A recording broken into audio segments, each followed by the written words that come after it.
Chinese tech giant Tencent just dropped a paper that quietly questions one of the deepest assumptions in modern AI, that language must be generated one token at a time. For years, large language models have all worked in basically the same way. No matter how big or advanced they look on the surface, underneath they all share one fundamental habit. They predict text one small piece at a time. A word, or more accurately, a fragment of a word, is generated, then the model moves on to the next one, and then the next, and so on. This idea is called next token prediction, and it is the backbone of almost every modern language model you have heard of. At first, this approach made sense. Early models worked at the character level, predicting single letters, which was extremely slow. Moving to word pieces was a huge upgrade. Each token carried more information, so sequences became shorter and training became faster. That shift unlocked the first big wave of powerful language models. But now we have hit a wall. Even with massive GPUs and trillions of parameters, these models are still forced to walk forward one token at a time. The models have grown enormously, but the task they are solving has barely changed. This is where Tencent and Tsinghua University's new work becomes interesting. They are not trying to make the model bigger or throw more compute at the problem. Instead, they ask a much more fundamental question. Why are we still predicting such tiny units of meaning in the first place? Quick note before we begin, most people watching Evolving AI are not subscribed yet. If you find this video useful, subscribing really helps us bring you daily AI updates. Their answer is CALM, short for Continuous Autoregressive Language Models. The key idea behind CALM is simple but radical. Instead of predicting the next token, the model predicts the next vector. A vector, in this context, is not just a number array. It is a dense container of meaning that can represent multiple tokens at once. Rather than guessing one word fragment after another, the model jumps forward by predicting a chunk of meaning in a single step. To understand why this matters, it helps to think about information density. A token chosen from a vocabulary of, say, 32,000 possibilities only carries about 15 bits of information. That is surprisingly small. If you want a single token to represent a full phrase or idea, the vocabulary would have to explode to absurd sizes, and the softmax layer would become impossibly expensive. This is one of the hidden limits of discrete token-based models. You cannot keep stuffing more meaning into tokens without breaking the system. Continuous vectors do not have this problem. Their capacity is not tied to vocabulary size. If you want to represent more meaning, you increase the dimensionality of the vector. This gives you a smooth, scalable way to increase semantic bandwidth without exponential costs. CALM makes this idea practical by using an autoencoder. The autoencoder's job is to take a small chunk of tokens, for example 4 tokens,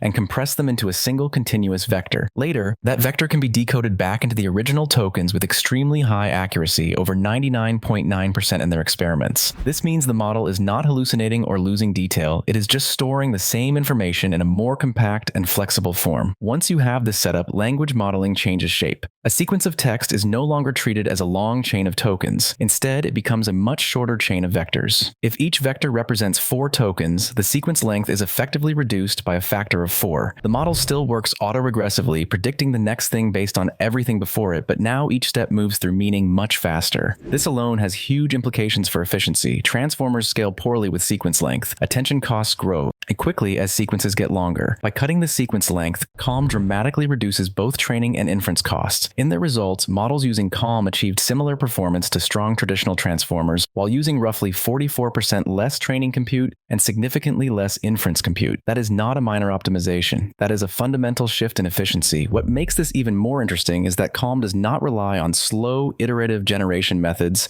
like diffusion or flow-based sampling. Those approaches can model continuous outputs, but they require many internal steps to generate a single result, which cancels out the efficiency gains. CALM instead uses a lightweight, single-step generative head that predicts the next vector directly. This keeps inference fast and aligns with the goal of reducing total computation. There is also an important philosophical shift happening here. Traditional language models are extremely powerful, but they spend most of their effort predicting very low information units. It is like using a supercomputer to spell out sentences letter by letter. CALM argues that we should raise the level of abstraction. If a model can reliably predict a chunk of meaning, why force it to crawl through each word fragment individually? Of course, moving into continuous space creates new challenges. You cannot easily define probabilities over infinite continuous spaces the way you can with the discrete tokens. This breaks standard training methods like cross-entropy loss and evaluation metrics like perplexity. Tencent's team addresses this by using likelihood-free training methods based on proper scoring rules.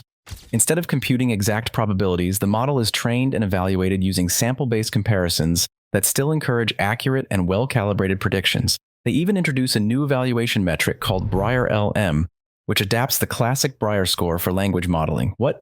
is important here is not the name of the metric, but the fact that it allows fair comparison between traditional token-based models and these new continuous models. In practice, BrierLM tracks very closely with cross-entropy loss, which gives confidence that Calm models are not gaming the evaluation process. One subtle but crucial detail in Calm's design is robustness. A naive autoencoder that only cares about reconstruction accuracy tends to create extremely brittle latent spaces.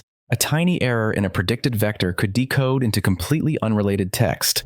To prevent this, the autoencoder is trained with variational regularization and dropout. This forces the latent space to be smooth and tolerant to noise, making it suitable for autoregressive generation. Even when the predicted vector is slightly off, the decoded text remains stable and meaningful. The results show that Calm scales well with model size, just like traditional transformers. As models get bigger, performance improves steadily. More importantly, Calm introduces a new scaling axis, the chunk size, or how many tokens are packed into each vector. Increasing the semantic bandwidth can dramatically shift the performance compute trade-off. At small chunk sizes, Calm can be less efficient because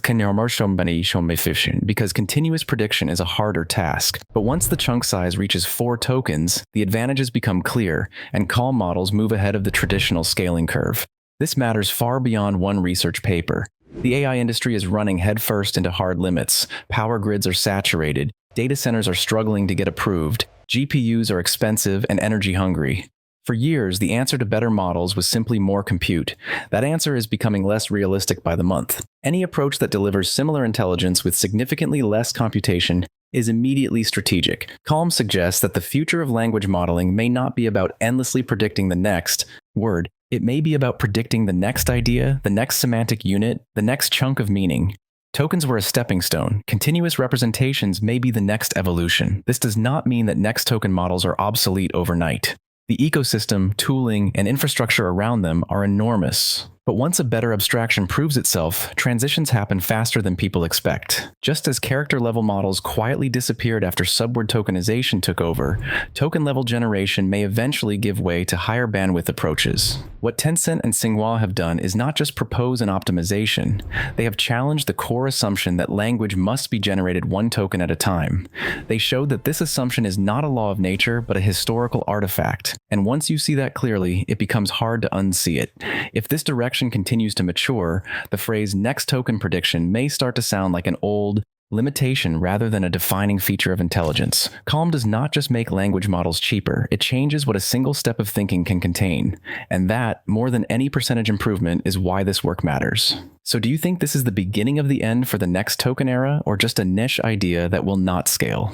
And if you want the real story behind the world's fastest moving AI breakthroughs, make sure to like and subscribe to Evolving AI for daily coverage.